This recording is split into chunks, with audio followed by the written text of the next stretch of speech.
नमस्कार मित्रांनो, स्वागत आहे तुमचं सगळ्यांचं आपल्या लाडक्या युट्यूब चॅनलमध्ये. तर व्हिडिओवरती नसाल तर व्हिडिओ लाईक करायला विसरू नका आणि चॅनलला सबस्क्राईब करून सोबतचं बेल नोटिफिकेशन ऑन करायला विसरू नका आणि हा व्हिडिओ शेवटपर्यंत नक्की बघा.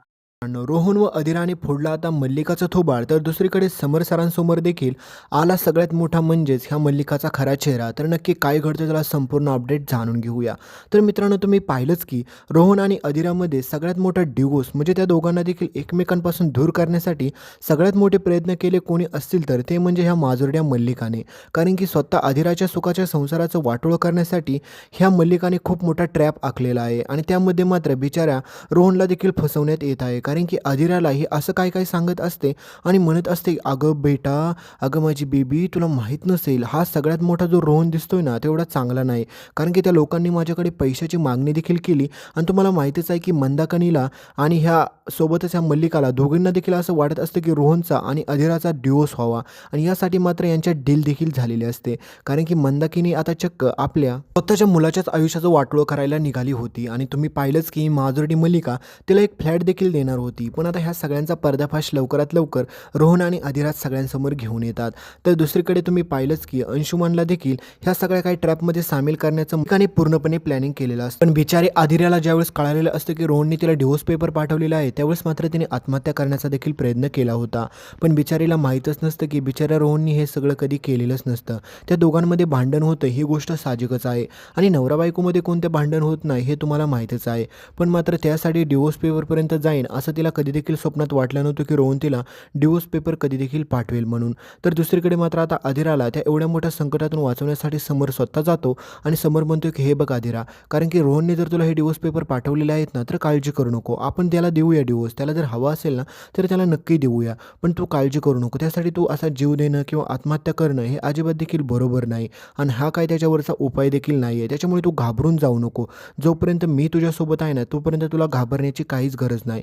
पण दुसरीकडे आपल्या स्वानंदीला एवढा मोठा धक्का बसलेला असतो की तिला कळत नसते की रोहन असं कसा करू शकतो.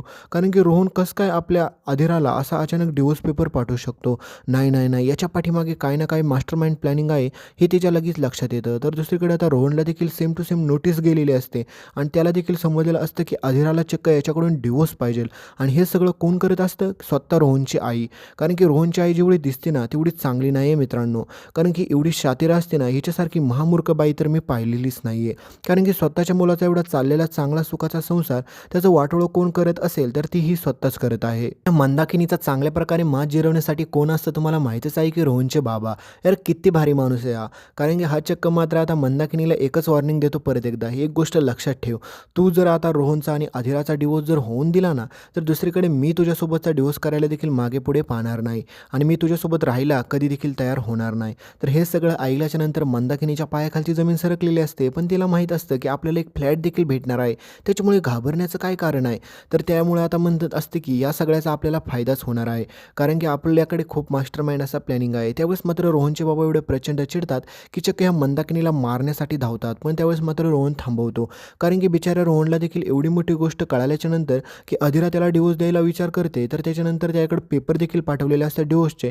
त्याच्यामुळे बिचारा रोहन पूर्णपणे घाबरून गेलेला असतो. तो अधिराला कॉल करण्याचे प्रयत्न करत असतो, पण दुसरीकडे तुम्हाला माहीतच आहे की आपल्या अधिरापाशी कोण असतं, ही माजुर मल्लिका आणि सोबत तिची ती मूर्ख अर्पिता मुलगी असते आणि ह्या दोघीजण देखील रोहनचा कॉल तिला उचलून देत नसतात आणि त्यांनी सांगितलेलं असतं की रोहनचा इथून पुढे कॉल जरी आला ना तरी कधीच उचलायचा नाही, कारण की त्याला आता तुझ्याकडे पैशाची मागणी करायची असेल नाहीतर काहीतरी दुसरं करायचं असेल, त्याच्यामुळे तुझा मोबाईल इकडे दे आणि कायमचा बंद करून टाकतात. त्याच्यामुळे बिचारा रोहनला पण तिथे जाता येत नाही.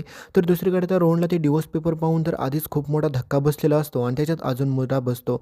तर आता इकडे तुम्हाला माहीतच आहे की स्वानंदीला पूर्णपणे खात्री असते की हा असं रोहन कधीच करणार नाही, कारण की ह्या राजवाड्यांच्या घरांमध्ये सगळीकडे असेच आता अफवा पसरलेली असते की रोहनने स्वतः डिवोर्स पेपर पाठवले. त्याच्यामुळे ही मल्लिका आपल्या बिचाऱ्या रोहनची नको तसली बदनामी करत असते आणि म्हणत असते की आज जर माझ्या अधिरा बेबीला काही झालं असतं ना तर मी कोणाला सोडलं देखील नसतं, त्या रोहनला आणि त्याच्या त्या भिकाऱ्या फॅमिलीला तर कधीच सोडलं नसतं. तर दुसरीकडे मात्र बिचाऱ्या स्वानंदीला वाईट वाटत असतं की तिच्या स्वतःच्या घरच्यांना ह्या घरामध्ये अशा प्रकारचं बोललं जात आहे म्हणून.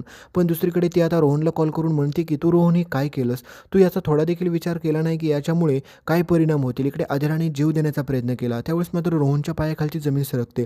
रोहन म्हणतो की काय झालं, तर त्यावेळेस मात्र रोहन सांगतो की मी तर डिवोर्स पेपर दिलेच नाहीत आणि मग हे असं झालं कसं काय. त्यावेळेस मात्र आता पूर्णपणे खात्री पटलेली असते स्वानंदीला की रोहनने हे केलं नाही, मग हे 100% आईंनी केलं असेल. तर दुसरीकडे मात्र आता रोहन स्वतः राजवाड्यांच्या घरी जाण्याचा प्रयत्न करत असतो. पण तुम्हाला माहितीच आहे की हा अंशुमन परत ट्रॅपवरती असतो. कारण की आता अंशुमनला असं सांगितलेलं असतं की रोहन जर परत इकडे आला तर त्याला आता असा तसा ॲक्सिडेंट करू नको की त्याला कायमचं उठता चालू नाही पाहिजे त्या आयुष्यातून, असा त्याचा अपघात कर. पण आता अंशुमनला देखील माहीत नसते की तो किती वेळा प्रयत्न करेल आणि किती वेळा वाचेल. पण आता तो एवढा घाण ट्रॅपमध्ये फसतो. कारण की आता अंशुमन चक्क रोहनचा अपघात करताना कोण पाहतं त्याला, समर राजवाडे स्वतः. कारण की समरला कळतं की ही गाडी तर अंशुमनची आहे आणि अंशुमन एवढ्या फास्ट रोहनच्या पाठीमागे कशासाठी जातोय. त्याच्यामुळे समर देखील त्याचा पाठलाग करतो आणि त्यावेळेस मात्र त्याला सगळ्यात मोठं सत्य बाहेर येतं की नक्कीच या आता आपल्या अधीरामध्ये आणि रोहनमध्ये दुरावा निर्माण करण्यासाठी माझ्याच घरातील लोक टपलेले आहेत. पण त्यावेळेस मात्र आता तुम्हाला माहितीच आहे की नशीबच असं असतं की त्या ठिकाणी मात्र सगळ्यात भयानक गोष्ट कळते की अंशुमनची नजर देखील आता समरवरती पडते. त्याच्यामुळे तो रोहनला उडवण्याचा निर्णय आता तिथेच कॅन्सल करतो. पण समरला पूर्णपणे खात्री पटलेली असते की ह्या घरामध्ये काही ना काही असं चाललेलं आहे माझ्या पाठीमागे, त्याची मला थोडी देखील खबर नाही. तर दुसरीकडे मात्र आपली स्वानंदी आता पूर्णपणे तयार झालेली असते की ती म्हणत असते अधीराला की तू काळजी करू नको, मला खात्री आहे की रोहन असं कधीच करणार नाही, त्याच्यामुळे तू घाबरू नको, तुमचा मी डिवोर्स कधीच होऊन देणार नाही. तर दुसरीकडे रोहनची आई आता आनंदाने उड्या मारत असते. कारण की ही मंदाकिनीसारखी मूर्ख बाई ना कुठलीच नसेल. तिला वाटत असते की आता रोहनचा एकदा डिवोर्स झाला की ह्या चाळीतलं घर सोडायचं आणि त्या नवीन फ्लॅटमध्ये जाऊन राहायचं. कारण की तिथं सगळं काय आलिशान आहे, त्याच्यामुळे मला रोज अशी पायपीट करायची गरज लागणार नाही. त्या फ्लॅटमध्ये मी आनंदाने राहील. पण ह्या मूर्खबाईला एक गोष्ट कळाना की स्वतःच्या मुलाच्या संसाराचं वाटोळं करून तिला भेटलेलं त्या फ्लॅटमध्ये तिला काय चीज राहणार आहे. रोहनचे बाबा तर तुम्हाला माहितीच आहे की पूर्णपणे या डिवोर्सच्या विरोधात असतात. कारण की त्यांना वाटत असतं की हा डिवोर्स झालाच नाही पाहिजे. कारण की हा डायव्होर्स जर झाला तर सगळ्यात मोठा प्रॉब्लेम म्हणजे रोहन आणि अधीराच्या नात्यावरती याचा इफेक्ट पडेल. आणि त्याच्यापेक्षा भयानक गोष्ट म्हणजे समर राजवाडे आता स्वानंदीला एकच गोष्ट सांगतो, जर रोहन आणि अधीरामधलं नातं जर संपलं तर आपल्यातलं देखील नातं कायमचं संपलं म्हणून समजा. तर त्यावेळेस मात्र आता स्वानंदी ठरवते की काही जरी झालं तरी आमचं नातं नाही टिकलं तरी चालेल, पण रोहन आणि अधीराचं नातं टिकवायचं हे तिने 100% ठरवलेलं असतं. त्याच्यामुळे ती ठरवते की काही जरी झालं तरी अधीरा आणि रोहनची आपण भेट करून देऊया, त्यांचं बोलणं करून देऊया. कारण की त्या दोघांनी देखील एकमेकांना डिवोर्सच्या नोटीस पाठवल्या नसतील तर मग आपण घाबरून जायचं काहीच कारण नाही.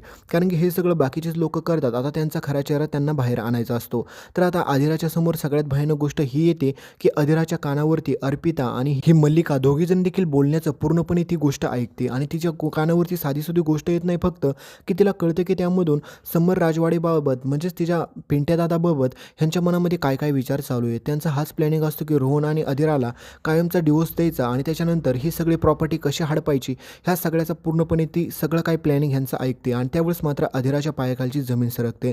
दुसरीकडे रोहनला देखील ही गोष्ट कळते की आता मल्लिकामध्ये आणि सोबतच त्याच्या आईमध्ये एक मोठी डील झालेली आहे आणि त्यामध्ये त्यांना फ्लॅट भेटणार आहे. हा डिवोर्स झाला तर ही गोष्ट कळल्याच्या नंतर मात्र रोहनचं पण पूर्णपणे डोकं सरकतं. रोहन म्हणतो की माझीच आई माझ्या विरोधात जाऊन असा काय कट करेल याचा मी स्वप्नात देखील विचार केला नव्हता. त्याच्यामुळे रोहन प्रचंड चिडतो. कारण की रोहनला माहीत असतं की आता काही जरी झालं तरी शांत बसून उपयोग नाही आहे.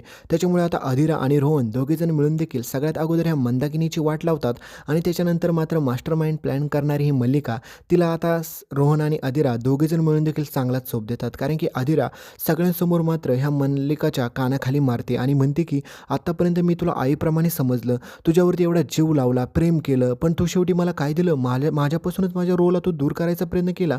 त्यावेळेस मात्र मल्लिका म्हणत असते की अधीरा बेटा मी हे सगळं तुझ्या भल्यासाठी केलं. पण त्यावेळेस मात्र आता त्या ठिकाणी समर येतो आणि समर म्हणतो की अधीराच्या आयुष्यामधले असले निर्णय घेण्याचा अधिकार फक्त मला आहे. तिच्या आयुष्यामध्ये काय हवं नको ते सगळं काही मी करेल. त्याच्यामुळे तुला असे मध्ये करायची काकू काहीच गरज नव्हती. पण त्यावेळेस मात्र त्या मल्लिकाचा प्लॅनिंग पूर्णपणे फ्लॉप झालेला असतो आणि तो प्लॅनिंग फ्लॉप करण्याच्या पाठीमागे मास्टर माइंड आपली स्वानंदी असते. कारण की स्वानंदीने अधीराची चाल बनवून सगळं काही मल्लिकाचा प्लॅनिंग फ्लॉप केलेला असतो. त्यावेळेस मात्र आता अधीरा चक्क ह्या मल्लिकाच्या कानाखाली मारते आणि तेच सगळं काही पाहून मात्र मित्रांनो खूप आनंद होतो. कारण की फायनली कोणी ना कोणी ह्या मल्लिकाला तिची जागा दाखवलीच. आणि पुढे तुम्ही पाहाल की रोहन आणि अधीरामध्ये आता डिवोर्स होत नाही मित्रांनो. कारण की त्यांचा डिवोर्स करण्याचा प्रयत्न ह्या लोक खूप करतात, पण फायनली ती दोघंजण देखील एकत्र येतात आणि हे सगळं होतं समर आणि स्वानंदीमुळे. तर पुढे काय घडतं पाहण्यासाठी चॅनलला सबस्क्राईब करा, सोबतचं बेल नोटिफिकेशन ऑन करायला विसरू नका. भेटूया पुढच्या अपडेटमध्ये. धन्यवाद.